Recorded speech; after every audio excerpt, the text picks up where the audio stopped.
Hello, and welcome to a candidate forum for Sacramento County Office of Education Area 1. The candidates in alphabetical order are Dominique Dene, Ralph Merletti, Anna Molander-Herman, and Davon Thomas. This forum is sponsored by the League of Women Voters of Sacramento County and the Sacramento Metro Cable Television Commission. I am Nancy Lapp, a member of the League of Women Voters of Sacramento County and the moderator for this forum. The League of Women Voters is a nonpartisan political organization of women and men. We work to encourage informed and active participation in government. The League does not support or oppose political candidates or parties. However, we are a political organization, and we do, after careful study, take positions on ballot measures and legislation. If you are interested in public policy or just want to support our work, we invite you to join us.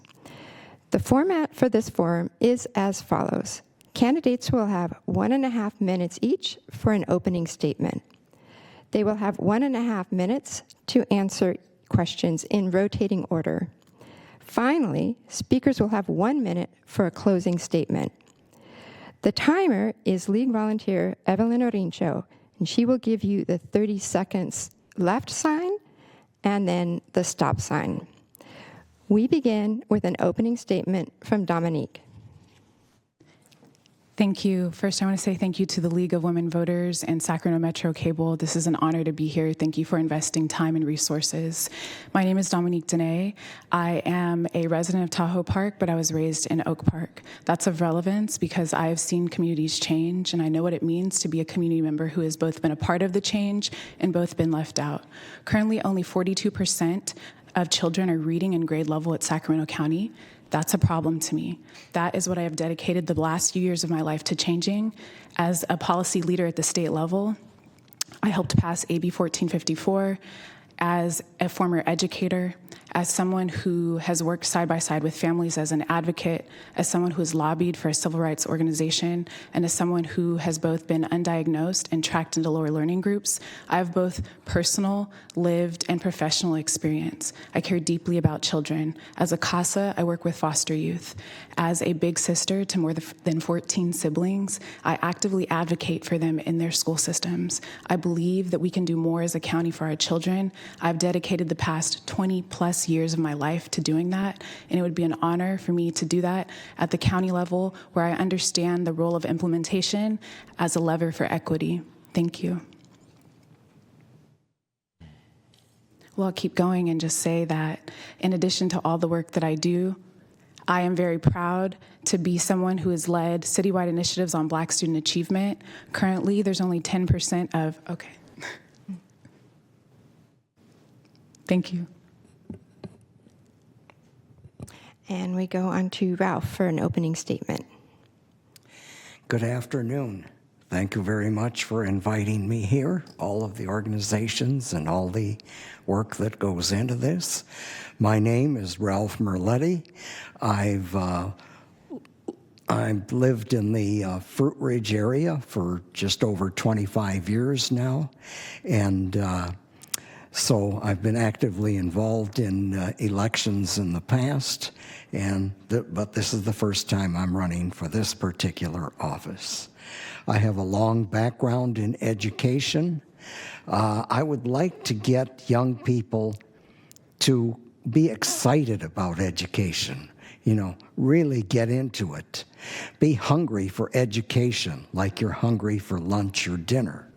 In other words, overall curiosity, which means education needs to be done in a way that is exciting and colorful and all kinds of good things.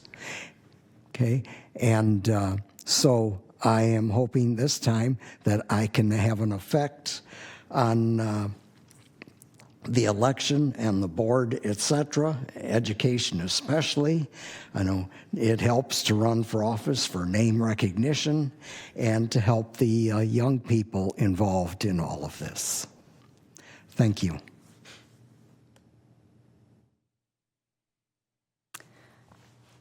I'd like to join my colleagues in saying thank you to the League of Women Voters for having us here today. As a mother of 3 public school students here in Sacramento, I've spent the last 2 decades advocating in our local schools. I've spent that time teaching parents how to advocate for their own child and what resources they're entitled to have. But I haven't seen just problems in our schools. What I've seen are opportunities. These are opportunities to use our problems to build community. Communities around schools are what make successful schools. I also want to prioritize making sure our students are ready for the world after high school. Right now, too many students are being tracked into certificate programs or high-cost student loans when we should be preparing some students for careers after college, or after high school, my apologies. And as a lawyer for over 25 years, I'm an expert at following the money. I'm an expert at understanding how resources are used and how to use them to best effect. It is my goal to make sure we use every tax dollar 3 times to make sure we're building community and better schools, and building it by partnering with our other government agencies and partners in the community. As a mom, lawyer, and nonprofit chair, I don't believe in pointing fingers or finding excuses. I believe in solving problems and getting results. Sacramento students deserve more of that. Thank you. Hello, my name is Davon Thomas, and I want to thank all of you for hosting us here today. So I'm a candidate this year for the Sacramento County Board of Education for Area 1, and a little bit about myself. My family has called the beautiful city of Trees home for 75 years now, and 65 of those years we've called the same house in South Oak Park our family home. That has been passed down to my mother, who we passed down to me. It is a place where dozens of people in my family from across this nation are able to call home. And I feel very grounded to be able to do this work and be able to call Oak Park home all these years later. The reason why I'm running is because I was introduced to the education system and equity and systems at a very early age. Growing up, my father was incarcerated. He was raised in East Oakland at a time where young black and brown boys, it was normal to be raised in an over-policed and underfunded community. And I remember in junior year of high school preparing for SAT and ACT courses, getting collect calls from my father while he was incarcerated. I think about the fact that my mother had me at 17, that my grandmother retired early at 50 to help her take care of me. I think about the fact that that is luck, that I had that family to be behind me. But the reality is that children should depend on luck, but systems and care in our schools. SCOE focuses on educating our youth in juvenile hall, predominantly Black and Latino boys who are from communities like mine. And yet when we look at the Sacramento County Board of Education, how many people there have had direct family impacted by the justice system? Very few. Throughout all the school boards in this region, very few. So I'm running to uplift and invest in those children that have constantly been forgotten in these communities that are often impacted by gentrification and displacement. So thank you. Thank you. Now we will move on to the questions which were solicited in advance from the community. And this is the first question, and we will begin with Dominique and have everyone answer them in turn. County boards of education are different from local school district boards. What are the most important responsibilities of the Sacramento County Board of Education, and how has your experience prepared you for this role? Thank you for the question. So first, I'll say there are probably about 5 major functions, the first being fiscal and budget oversight. Second, the county board hears charter appeals, it hears expulsions, it has jurisdiction over court and community schools. And so when thinking about the role of SCOE, you can really think about it as kind of an umbrella, and it provides, as I said, technical assistance and guidance, and it's really up to the school districts to take heed to some of that guidance. And so as far as my own personal experience, it was uplifted earlier, the need for us to be thinking about our most vulnerable students. I can say that I'm one of them who made it out. I was both born in federal prison, so I didn't have my mother for most of my life, and my father was also in prison for most of my life.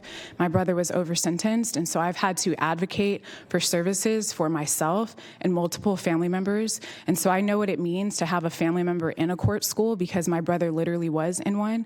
And so when thinking about my experience, it's both personal and lived. I passed a bill at the state level, and I really was prompted to run for this role because I had to work with the County Office of Education to get that bill implemented.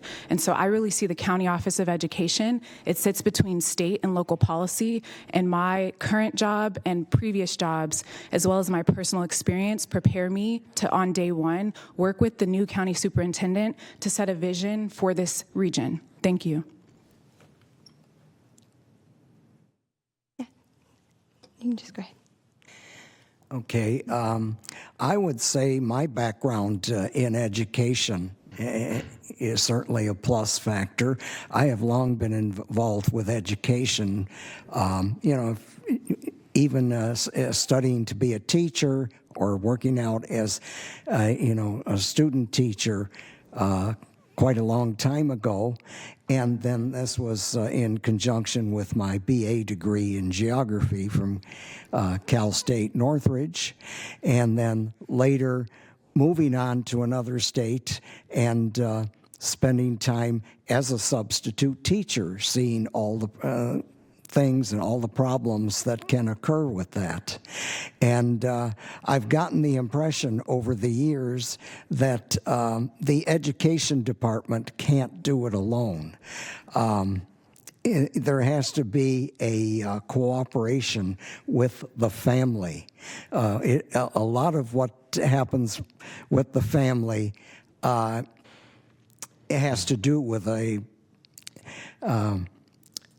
situation that may be coming from way back. So we need to focus on the family, have meetings with the school districts and the county, what can be done to help the families so that the children and young men and women who are going through this have some good things. All right, thank you. Thank you for this question. Sacramento County Office of Education is different from the local education districts in a few different ways. So on the one hand, the county board runs its own schools, excuse me, and these schools often have in them students who haven't been served by their own school districts. Students have been left behind. And that's the first and foremost important job of a trustee is running our own schools. In addition, I think that the trustee role needs to include more advocacy and building, relationship building for the issues that really fall underneath the superintendent. There's a great opportunity here to really be building these bridges between districts and between the county and its expertise and our students and population. Based on my experience, I've spent the last 2 decades in the classroom advocating for all sorts of change. And I've also served on the board of a nonprofit that teaches in our juvenile hall schools. And I can see opportunities to create better programs and to advocate on behalf of these students. As with implementation, the devil's in the details, and we need to make sure these details are being taken care of. Great policy doesn't always lead to great implementation, and that's where I care, and I want to do the best work. Thank you. I really have to support what Anna was saying about building bridges, right? Is that, oftentimes I'm talking to people in the community and thinking, are you running for Sac City? I have to clarify constantly, no, I'm running for the County Board of Education. I'm sure all of us have had to encounter that thus far in the community. I think building bridges is extremely important. I'll take an example, right? We've discussed the fiscal oversight, juvenile hall at charter schools. I want to hone in on something that SCOE had done this past year, about the past couple years, which is the Black Student Landscape Analysis, right? Which is essentially trying to uplift and address the issues systemically have impacted young Black children in our schools and what we could do to rectify these issues. Now, the reality is that SCOE cannot force the local school districts to implement this kind of Black student landscape analysis, but we should be able to work with them together to really provide the technical assistance to address these issues, right? So if we know Black students are facing X, Y, and Z issues in Atomas or Elk Grove, if SCOE's implemented a plan saying, here's how we can address these issues together, we should work it together in tandem, and oftentimes that does not happen. Reality is that when I talk to a lot of SCOE trustees in this community, or your local unified trustees, they are not engaging with each other at all in any capacity. The lack of communication and coordination with them for a county board of education is really terrifying to me, and that's something I hope to address on the board. Also, as a commissioner of the Sacramento Children's Fund, we've invested millions into mental health, foster youth, and early childhood development, just to name a few. I really want to uplift and scale that work to the county level, because the reality is that we are limited to these boundaries of City of Sacramento and this commission, but the county board has an opportunity to expand this to the county. So I'll leave it there. Thank you. Thank you. And our second question is, what are your top 3 priorities as a Sacramento County Office of Education or SCOE trustee to improve student outcomes? And we start with Ralph. I would think that the top 3 priorities would involve what are the most serious problems. We have difficulties with getting students to read at grade level and also to do math at grade level, as well as just an overall understanding of the educational system that's afforded them.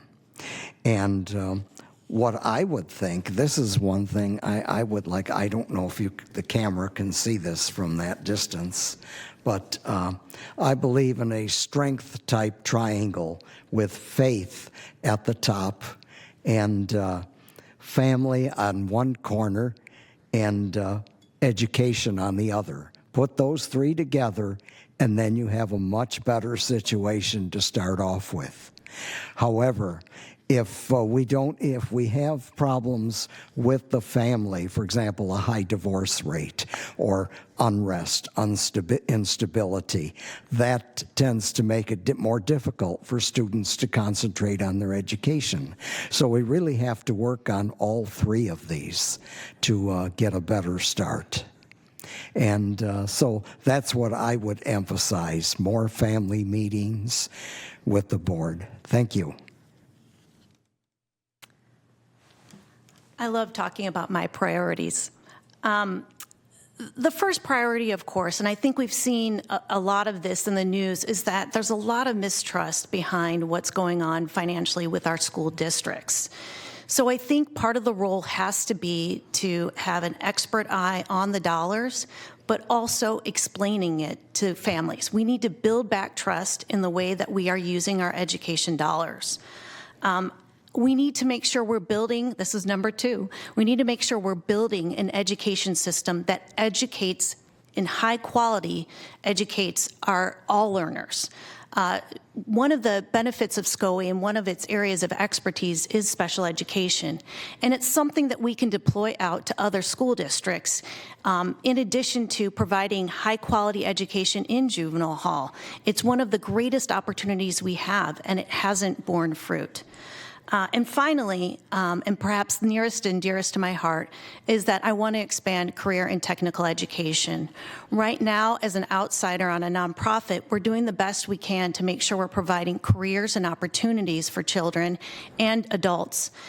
We need to do more of that. And we need to be exposing children at a much younger age to the opportunities ahead of them for a career and a job and a life that they can be proud of. And we're not doing that. And there's so many ways that we can, whether it's just expanding current curriculum or building new programs. Thank you. One, I would like to say recruiting and retaining quality staff in our schools, our teachers and our staff.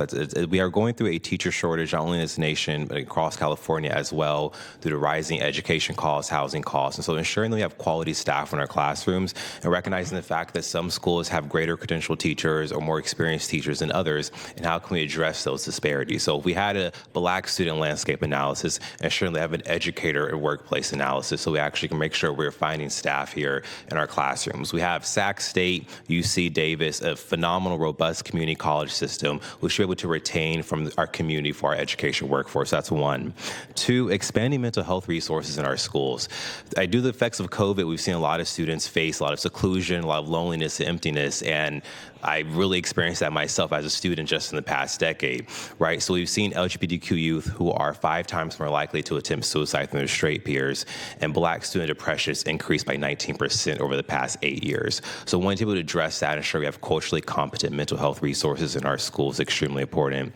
And finally, transparency and accountability. Right now, as mentioned before, our school district budgets are in upheaval and we have to address them, but also want to ensure that we're regulating our charter schools correctly. I'm the only person in the race that spent 13 years in the charter school system. I saw the good. Now there's a lot of ugly going on there. St. Hope just lost 70% of their teaching staff in one calendar year, and Highland Charter and Twin Rivers misspent $180 million. And this is happening under the current board, and we have to do more to address that accountability. Thank you. So I would say first, you've heard me talk a lot about literacy. I'm very passionate about children reading and reading quickly. I would like to see us commit to a third grade promise. That's something that I developed. I've researched various states, various districts. I think it's possible for us to go from 42% of students reading on grade level to 70% reading on grade level. I can talk about this more today, but I call that the third grade promise. So literacy is number one for me. Second is mental health and safety. As Davon mentioned, our students are facing crisis. Chronic absenteeism is at an all-time high, and really it comes down to a lot of our children not feeling safe, not feeling seen, not feeling welcome. The Black Student Landscape Analysis calls out a sense of belonging and Black students just not feeling safe in their schools. Third, college and career pathways. Anna mentioned this as well. I was very fortunate to go to college. That's not the case for all children. That was my pathway out of poverty, but I recognize that's not the case for every child. I believe that we need to do more to both expand exposure, but also options beyond credit recovery for those in our court schools. And then finally, really thinking about, and this has been uplifted, but ensuring that the resources that we have reach the students who need them the most. And so I think that looks a lot like what I talked about earlier. The equity is in the implementation. Thank you. Thank you. And our next question is, Sacramento County has many school districts with very different needs. The county board has no authority over those districts. How will you influence and build relationships with districts in your trustee area to collaborate and address critical issues like teacher shortages, career education, mental health, student attendance, and support for foster youth and homeless students? Anna. I thought the last question was my favorite, but maybe this one is. As with anything, when you're solving big issues, you need to have partnerships. Over the last 20 years, I've served in a lot of different roles in committees and commissions and in volunteer activities. And through that, I've built a huge network of relationships. We need to be sitting down together and breaking bread and talking through some of these issues, because when we spend time together, we will solve them. And it's not just elected officials, although we are extremely siloed, as all of us have discussed. We need to be breaking down those barriers between the school districts in SCOE and between the school districts and their local government agencies. So I would think that that would be a place that a SCOE trustee can truly lead by making sure that we're doing these sort of things regularly, and that we're picking issues that we can all win on. I think that there are a lot of opportunities in our schools to share what's going very well in some school districts that can be shared out to other school districts. Community schools is a great example. We have some school districts who have implemented it to great effect and other school districts that are struggling. So let's share best practices. Let's build those relationships across districts. Let's break down the barriers and the walls and the distrust, and let's spend our time solving problems that actually help children and help families. Thank you. I have to echo a lot of what was just said, but here's the thing. There are 19,000 homeless students, homeless children in Sacramento County. Bridge.org did a really great report talking about this issue. Many are unaccompanied minors, many are victims of human trafficking, and so I recognize the fact that we are limited just as an agency, let alone education agency, but an agency in general to address these issues. But we can connect these families to resources, in the county and really collaborate with local school districts, right? Whether it's Natomas Unified, Sac City Unified, Elk Grove, so on and so forth. We have to work together. The idea, and I mentioned earlier that I've talked to many school board trustees who tell me they do not talk to their SCOE trustees and vice versa. We're seeing a lack of connected leadership. If we're talking about chronic absenteeism, right, in this region, there's no reason why 3 different school districts be doing 3 different things, right? Let's work together as a county. The county board should be really treated as a coordinated agency. And I've talked to the superintendent of SCOE recently recently. And the superintendents typically meet in this region, but a lot of our school district trustees do not. And I understand that this is not a full-time job for any of us. It'll be a part-time volunteer gig. But the reality is that we have to be working together in collaboration to address these issues together. So first thing for me is really, first, I say the first 100 days is really meeting with my fellow trustees across this region, really engaging with them about the issues that are impacting their community, not letting the borders that we're kind of getting elected into to limit our views on education, but really to work together throughout the county. Thank you for this question. I think it's important, and I'm just as excited as the rest of my colleagues here. So I have a 6-point plan.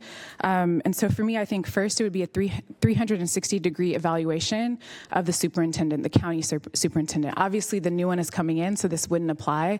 But the people who would be participating in that 360-degree evaluation would be the other school district, the other superintendents of local school districts. The reason why that's important is if we think about SCOE as a service provider, it's really important to check in with the people we're delivering services to. And so that would be on record, that would then be public, and then the community could participate in that. Second, I would like to see the onboarding of the new superintendent. And so similar to what Devon said, instead of 100 days, for me it's a 90-day listening and learning tour, but that's combined with immediately, as soon as this person is hired, to onboard them with an equity lens. And so really uplifting all the concerns and the needs from both the trustees and the superintendents and their staff, and sitting down with this new county superintendent and saying, hey, listen, here's the plan, here's how it looks, here's what we're going to deliver by, when, and saying that publicly so that the public can be a part of this process. The next thing I do is a biannual advisory council. And so again, as has been uplifted, that would be a combination of all superintendents, trustees, and staff who are able. For example, the doctor, I think her name is Navdeep, she's the person in the county superintendent's office who's currently holding the Black student landscape analysis. People like that coming together. Thank you. What I would suggest doing on this is something that I was given at a recent meeting with the superintendent and the candidates. And this landscape analysis, which relates to understanding the school experiences of Black students in Sacramento County. Why not one of these each for the other groups? Blacks, Latinos, Asians, homeless, and more.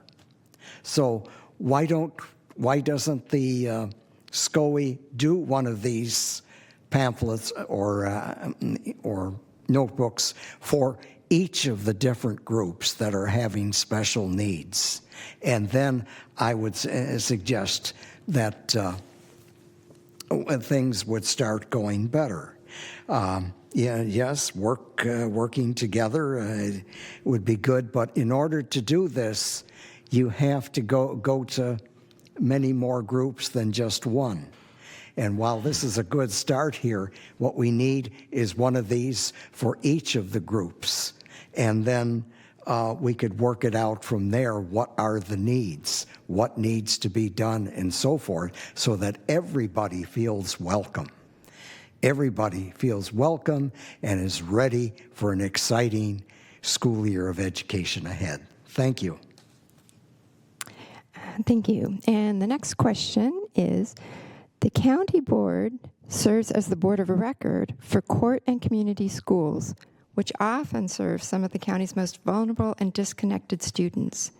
These are youth in juvenile hall or who are in one of SCOE's 4 community schools. What would you do to improve student outcomes, re-engagement, and transition back into traditional schools, college, or careers?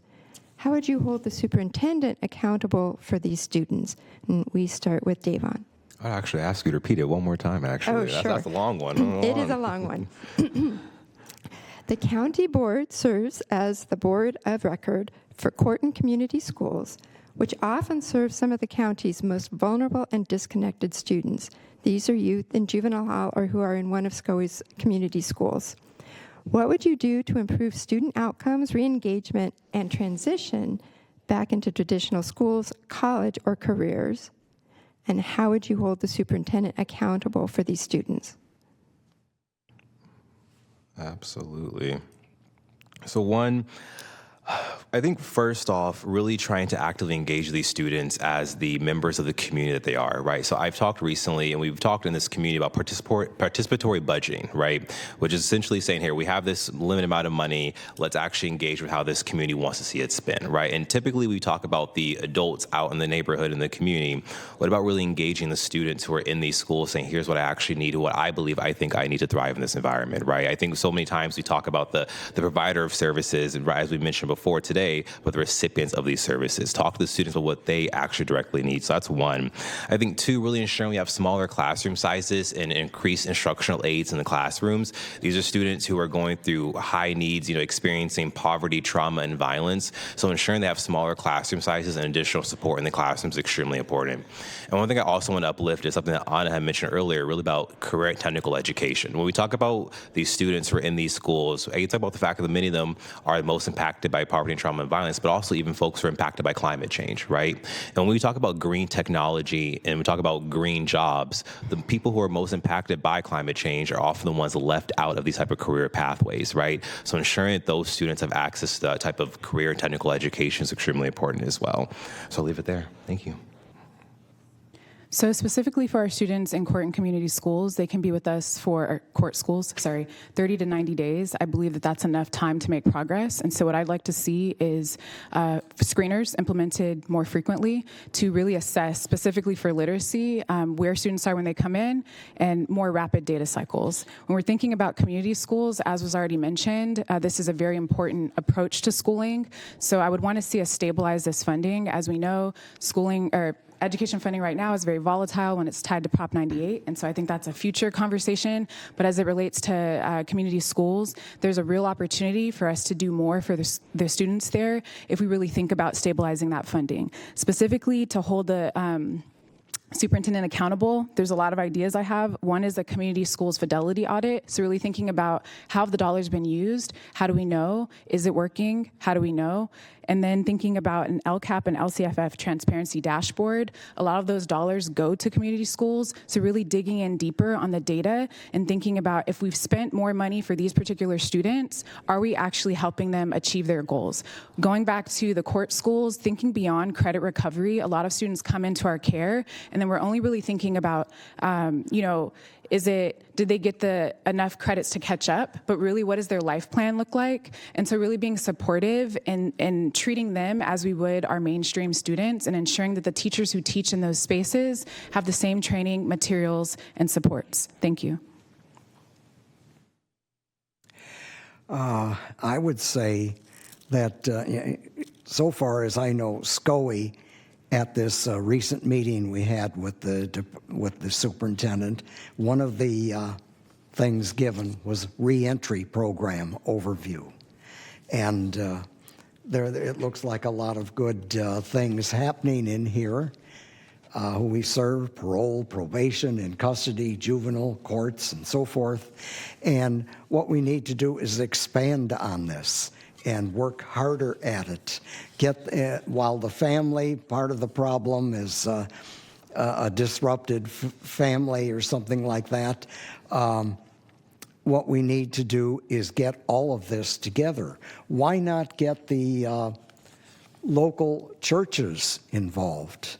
I was looking at a recent issue of the Sacramento Observer, and I see a whole list of different people that are involved with that. Why not call of these people in on this situation, and then that way continue with this triangle that I've stressed before: faith, family, and education.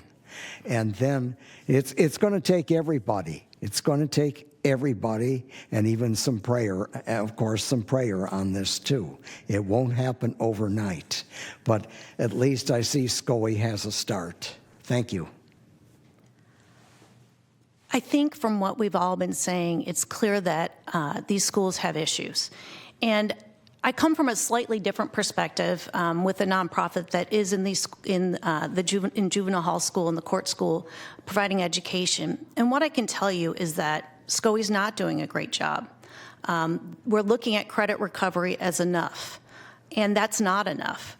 And when you talk to partners that we can actually make a difference with, probation in particular, if we talk to those officers, they're heartbroken at what's happening in the education in our court schools. So what happens is the children are given packets. They're almost always taught by subs. And what we really need is the highest quality teachers, people who have had a lot of years behind them, and we need to pay them well, and we need to give them small classrooms so that they can work with these students, so that the students get the one-on-one attention that they've always needed and never had. And that's what I want to see happen in juvenile hall. Let's really focus there. Let's do it well. Let's figure out how to do it well. And then we can implement it more in our community schools and provide a pathway back into traditional schools for the students. They don't want to be in a non-traditional school. And it's damaging for them to feel like they can't succeed in a traditional school. And we need to take the steps to make sure these students can return if they want to. Thank you. All right, thank you. So next question is, how should SCOE, the Sacramento County Office of Education, address the financial crisis of Sacramento City Unified School District? And with Dominique. So thank you for this question. As some of my colleagues mentioned, we all had a meeting with Superintendent Gordon, who essentially explained how we got to where we are today. So before I go into that conversation, I first want to state, I believe in prevention over correction. And so really trying to be very cautious about budgets, cautious about spending, cautious about where we spend our money on consultants, but also recognizing that there are students in our system who do require more, and that costs more. And so being very sensitive about the approach to any sort of education funding, knowing that very delicate balance. Going back to the conversation with Superintendent Gordon, as it was explained to us, and so I'm saying this as I interpreted it, as someone who is not in his seat, nor was I his staff, nor was I a trustee. It was explained to me that as it relates to Sac City Unified, information was provided, guidance was provided, and as we mentioned, it is up to school districts to take that direction, to take that guidance. And so as far as what I would do now, I think it's very scary for any district to be thinking about receivership in any form. We recognize the long-term impact of that. We recognize what it would mean to have to pay back a very large loan. And so that's not what any school district wants. And so I think at this point, the only thing to do is to be very cautious, to be working as partners, to be collaborators, and to be thinking about who matters most, and it's our children. And who is spending the most time with our children? It's our teachers. And so that's how I'd approach it. Thank you. I would say on this that start with the basics.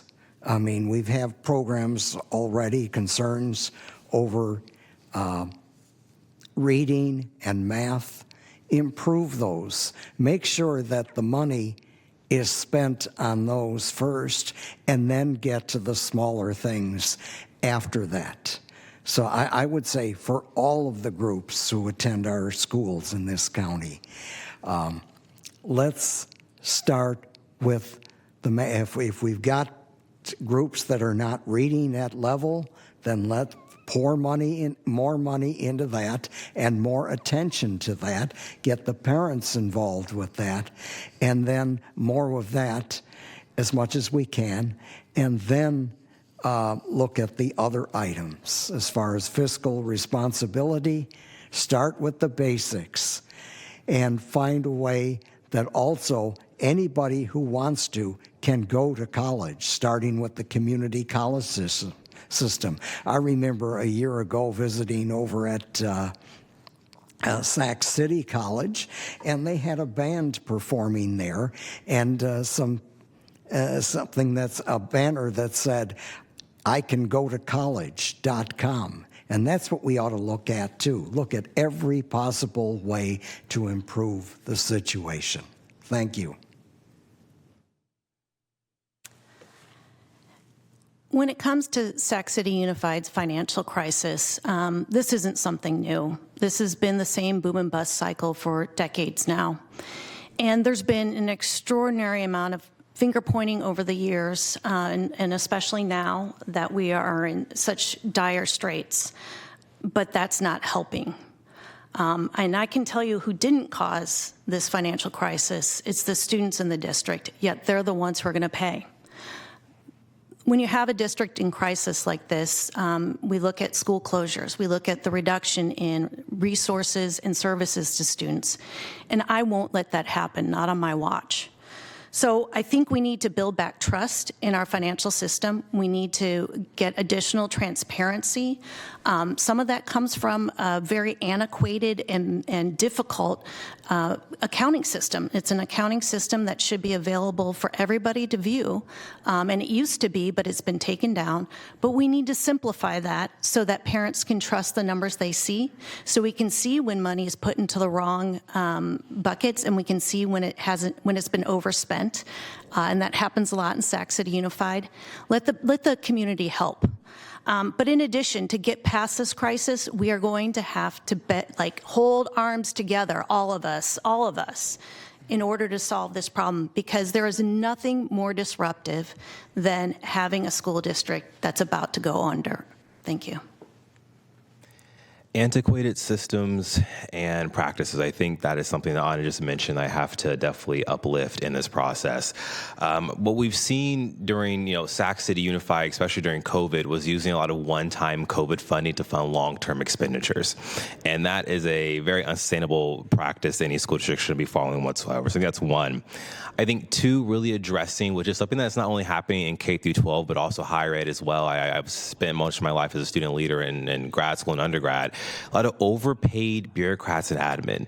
And we talk about the fact that the people who are farthest away from the classroom who are somehow always the highest paid in our school districts. And I don't think that's always the right practice in my experience. And then third, I would definitely have to say contracting out for services has been a really bad practice in Sac City Unified, and just in a lot of K through 12 as well, right? So we've seen special ed spending increase a lot in the region. And it actually isn't to say to not spend it, because as Dominique mentioned earlier, if we need to spend the money, we need to spend the money, right? But it's to say, what can we do to hire in-house and ensure we have quality, credentialed, and really trained staff in our schools for his contracting out with CBOs and nonprofits. And I heard an unfortunate story from someone in the community where they had mentioned that, they were contracting out for special ed, and one of the providers, one of the people they hired was eating the lunch of nonverbal students in our schools. And I feel like that probably would be less likely to happen if we were hiring within and not contracting out with a lack of accountability with local nonprofits and CBOs in the region. I think those are three things we can do to really address this, so not have to repeat it moving forward. Thank you.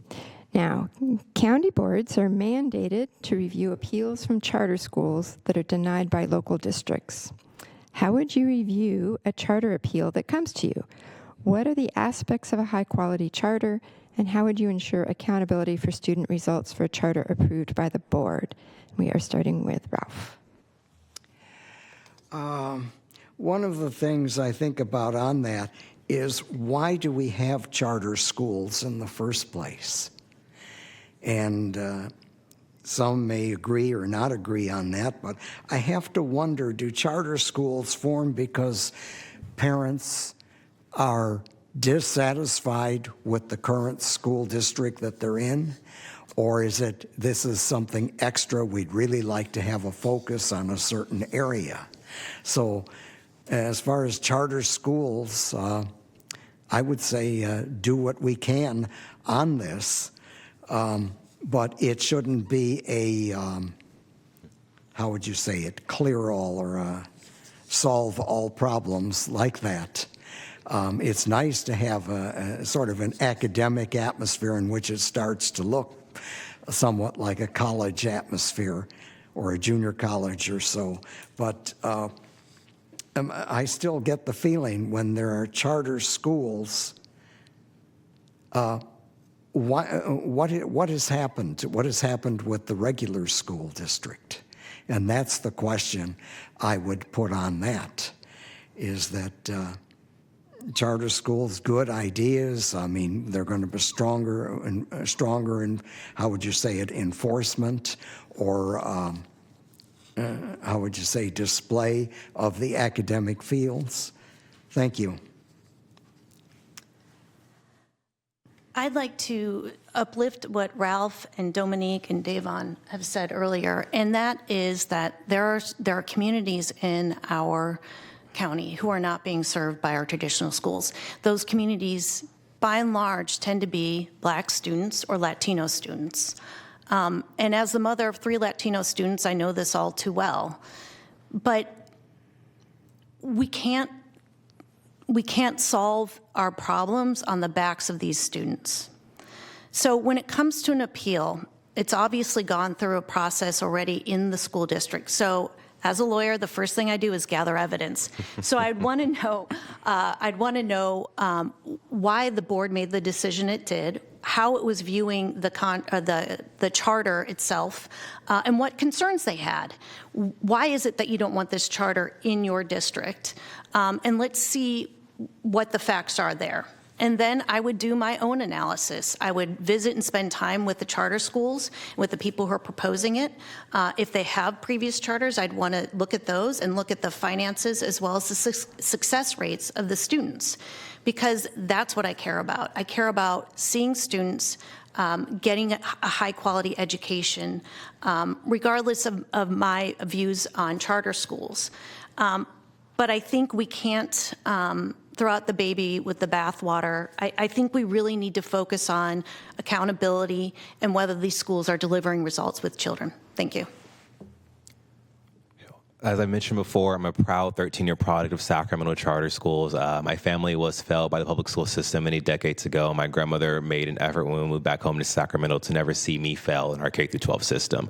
And so I want to uplift that narrative because I know so many families are left behind in K-12 institutions. The root of the charter school movement, whether independent or dependent charter schools, is supposed to be innovation. As Ralph mentioned, what are we doing that the K-12 system isn't doing? What can we uplift, right? But the reality is that our charter schools aren't meant to replace our school district systems, though. And I think many times we see that be the case. And as I mentioned before, we have a school like Highland Charters, which is uplifting a lot of our immigrant populations, refugees. However, again, was committing several acts of fraud and misspending that the state auditor had to get involved, right? So I want to talk about what Anna mentioned, which is that if Twin Rivers or Sac City Unified and Natomas Unified said no to a local school district charter petition, I would also question what was the logic behind it, of course, right? And I would find my philosophy to be to respect local control there at a local school district. If you didn't want this here, why would I do my part as a SCOE trustee to override that decision? And right now, we're waiting a pending decision by the current SCOE board to see if they're going to allow Highland Charters to continue to exist in this region. And I don't know what they're going to do. I hope they follow the statistics and the facts and recognize the fact that any misspending, especially nearly $200 million of an institution, isn't one that should continue to exist in our community. I think we can talk about the gray area along these lines, but also be willing to draw a line and say, if you're effective at your job, we're going to support you. If not, you have to get shut down. So adding something that's probably already been said, just revisiting the question of how I would review a charter appeal that came to me. So first, as Anna mentioned, the evidence. And so I'd really want to understand, as was mentioned, what did the current school do? What was their success? What was their failure? Where are the opportunities? And really thinking about those charters who have chosen to go directly to the county. What are the reasons why? There might be a specific population they're aiming to serve. As Davon mentioned, there might be innovation. There might be a real focus on working with other county offices. And so really just understanding the why.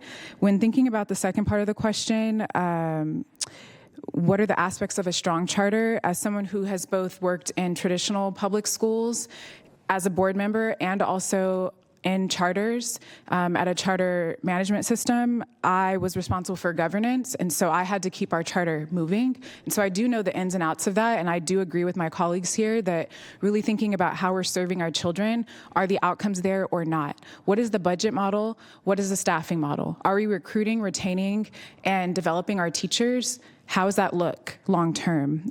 Is community voice a part of this? What does the community say? Are they in favor? Are they not? Has the community been brought along?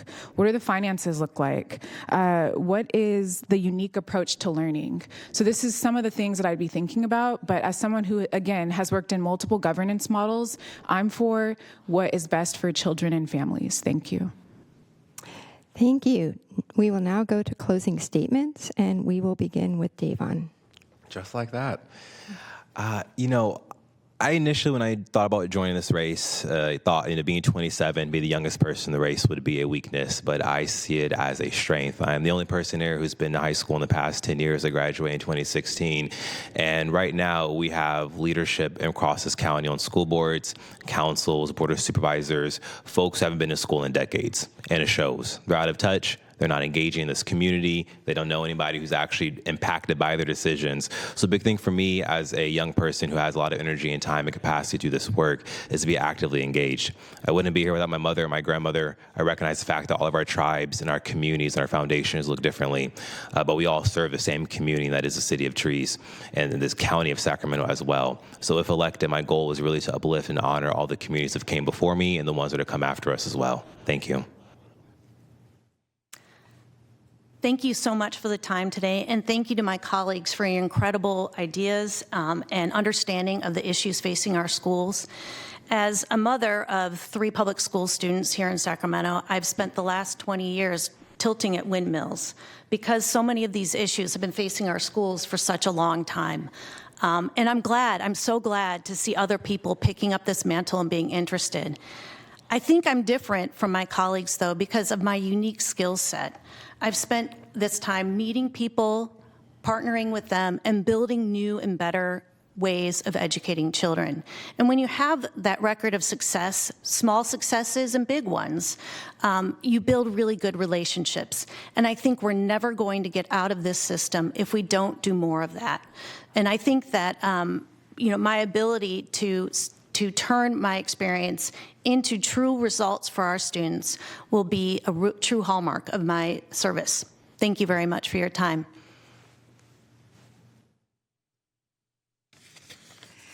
I would say my overall feeling about this is I'm still really excited about education, my subjects, and so forth. I'm thinking of ideas of how to make education more exciting. I have some ideas, but overall, I have the time, I have availability and enthusiasm for the subject. And that's what I would give you, along, again, one more time, with this faith, family, and education triangle model. And overall, I would say for the different groups, the different cultural or the different groups, I would say make it exciting, make it relate to them. Put a map on the board or so for where they're from. All right, thank you. Also echoing gratitude, thank you all so much for this space, and thank you. It's an honor to be here with my colleagues. I want to say that I have spent my life thinking about working towards closing the opportunity gap. I became the advocate that I needed. As a former foster youth who had great instability, I relied on our schools, on my schools, to be safe places where comfort, care, learning took place. I did not have that at home. I had mentors, and I was very lucky. I know that children cannot depend on luck. In all of my roles as a classroom educator, as someone who led a citywide initiative on Black student achievement and pushed aggressively to get results for Black students, someone who has passed and implemented successful policy to get students reading, I understand every lever for change that can happen in this county, and I am prepared, and I would be honored to do that. This is my life's work. At the end of this race, whether I'm elected or not, I will continue to advocate for our children and for our students. Thank you for the opportunity. So this concludes our forum. Thank you, candidates, for running for this important office and for being here to answer questions from voters. So voters, look for that important pink envelope and return your ballot. Vote early. Don't wait until June 2nd to vote. You can vote by mail or put it in a special drop box anywhere in the county, and the locations are listed in the pink envelope. You can also vote in person anywhere in the county. Voting locations are in the pink envelope. You are a more informed voter, and we hope that you will pass on what you have learned. You can also pass on a recording of this forum. A YouTube link to the recording will be available on our website, lwvsacramento.org. after the ballots go out, and on the website for Sacramento Metro Cable Television Channel 14. Thanks to League volunteers and the wonderful team here at Sacramento Metro Cable Television.